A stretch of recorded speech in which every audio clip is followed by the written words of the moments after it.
Badan Pendapatan Daerah Provinsi Maluku melaksanakan rapat dalam rangka penertiban administrasi pelaporan keuangan bersama dengan Sekretaris Daerah Provinsi Maluku Kasrul Selang beserta dengan OPD terkait lingkup pemerintah Provinsi Maluku. Dalam wawancaranya, Jalaluddin Salampesi selaku Kepala Badan Pendapatan Daerah Provinsi Maluku menyampaikan bahwa dalam pertemuan tersebut berusaha mencari alternatif untuk meningkatkan PAD Provinsi Maluku selain mendorong pajak daerah melalui 5 jenis pajak sesuai dengan Undang-Undang Nomor 28 Tahun 2009, yaitu pajak kendaraan bermotor, bea balik nama kendaraan bermotor, pajak bahan bakar kendaraan bermotor, pajak air permukaan, dan pajak rokok. Adapun hal yang menjadi perhatian dari sisi retribusi berdasarkan Undang-Undang Nomor 28 Tahun 2009, di mana ada 3 jenis retribusi, yaitu retribusi jasa usaha, jasa umum, dan izin tertentu. Berdasarkan pertemuan di atas dalam rangka meningkatkan dana transfer, di mana diantaranya dana insentif daerah. Dalam kesempatan tersebut juga, Sekretaris Daerah Provinsi Maluku mengingatkan kepada OPD untuk tertib administrasi, dan yang menjadi salah satu syarat untuk mendapatkan dana insentif daerah adalah dengan laporan keuangan yang diselesaikan tepat waktu. Terkait dengan pertemuan kita tentang bagaimana mencari alternatif untuk peningkatan pendapatan asli daerah di Provinsi Maluku, maka beberapa kiat yang kita lakukan diantaranya selain mendorong pajak daerah melalui 5 jenis pajak yang ada sesuai Undang-Undang 28 2009 yang terdiri dari pajak kendaraan bermotor, bea balik nama kendaraan bermotor, kemudian pajak bahan bakar kendaraan bermotor, pajak air permukaan, dan pajak rokok. Di antara itu ada hal lain yang perlu menjadi perhatian, di antaranya dari sisi retribusi.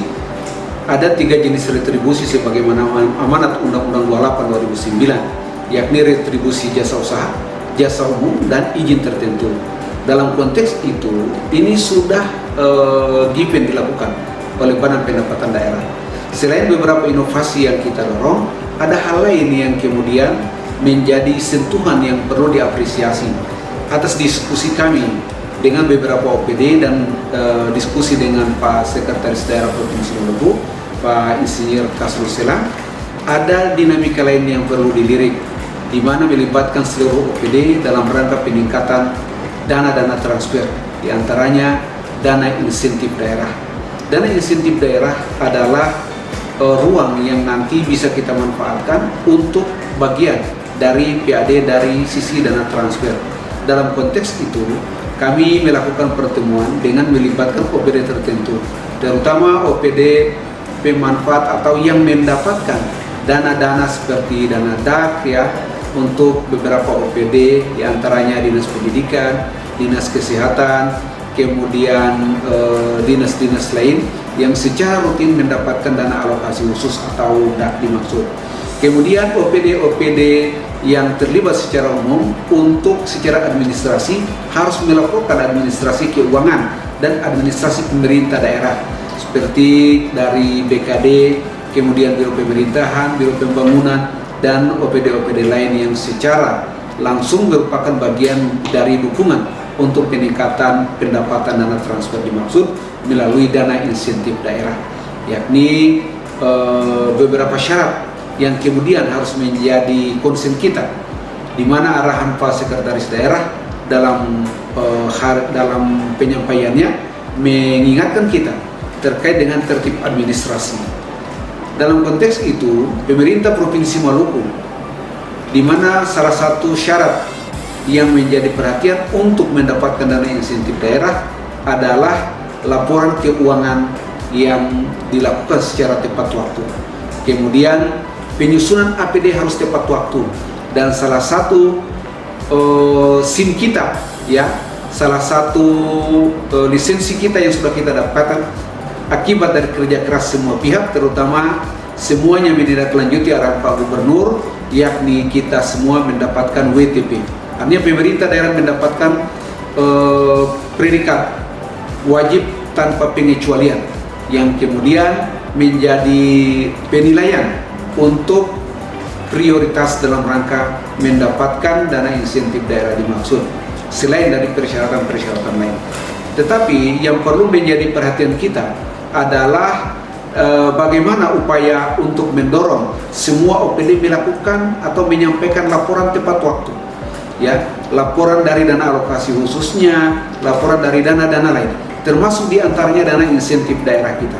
Pada tahun 2020, hasil WTP kemarin dan beberapa upaya lain dalam rangka mendorong pencegahan atau mendorong keterlibatan dalam rangka penanganan pandemi COVID-19, kita Provinsi Maluku mendapatkan dana insentif daerah 9,17 miliar. Dalam konteks itu, dari keuangan menyampaikan kepada kita, ada pengalaman buruk yang kita pernah dapatkan. Ketika kita pernah mendapatkan dana insentif daerah, tetapi laporannya cuma dilakukan selama 1 semester. Padahal dana insentif daerah itu dikeluarkan dalam 1 tahun dalam 1 tahun itu 2 kali, yakni transfer pertama pada bulan Februari dan transfer kedua pada bulan Juni. Dari pengalaman kita, pernah kita mendapatkan dana insentif daerah, tetapi pemerintah daerah hanya melaporkan 1 kali pemanfaatannya. Akhirnya kita mendapat punishment, tidak mendapatkan kucuran dana tahap kedua. Hal-hal inilah yang kemudian kita bahas untuk tertib administrasi dalam penyampaian laporan untuk melaporkan hasil pelaksanaan atau pemanfaatan dana insentif daerah di daerah kita kepada pemerintah pusat. Dan inilah kewajiban-kewajiban kita yang harus kita lakukan.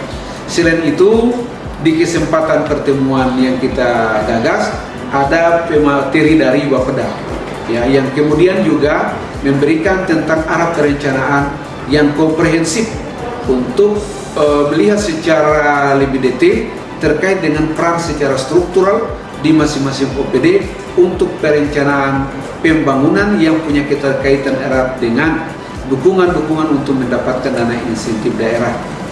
Dan materi berikut adalah materi dari saya sendiri selaku Kepala Badan Pendapatan Daerah untuk mengingatkan semua bahwa anggaran yang tersedia atau kontribusi PAD kita masih rendah. Kita masih mengandalkan dana transfer. Dalam konteks pembangunan daerah, dana transfer sewaktu-waktu akan mengalami kontraksi. Seperti sekarang, sebagaimana disampaikan oleh teman-teman dari keuangan, bahwa penyaluran dana alokasi umum pun mengalami masalah dalam sistem, ya, yang juga perlu mendapat evaluasi secara bersama. Sehingga dalam konteks itu pembahasan kita mengarah secara komprehensif terkait dengan sistem, kemudian peran-peran OPD, dukungan terhadap mendapatkan dana insentif daerah, dan bagaimana semua bergerak secara sinergi, kolaborasi, koordinasi, komunikasi untuk memberi penguatan terhadap laporan akuntabilitas kinerja, ya, sistem akuntabilitas kinerja pemerintah daerah, sehingga secara keseluruhan seluruh administrasi pemerintahan berjalan dengan baik dan kita bisa mempertahankan predikat wajar tanpa pengecualian untuk nantinya dana insentif daerah tetap kita dapatkan dengan tetap memperhatikan sistem pelaporan yang dianjurkan atau yang dipersyaratkan dalam bagaimana upaya untuk mendapatkan dana insentif daerah dimaksud. Itu beberapa penting yang menjadi poin dalam diskusi kita kemarin.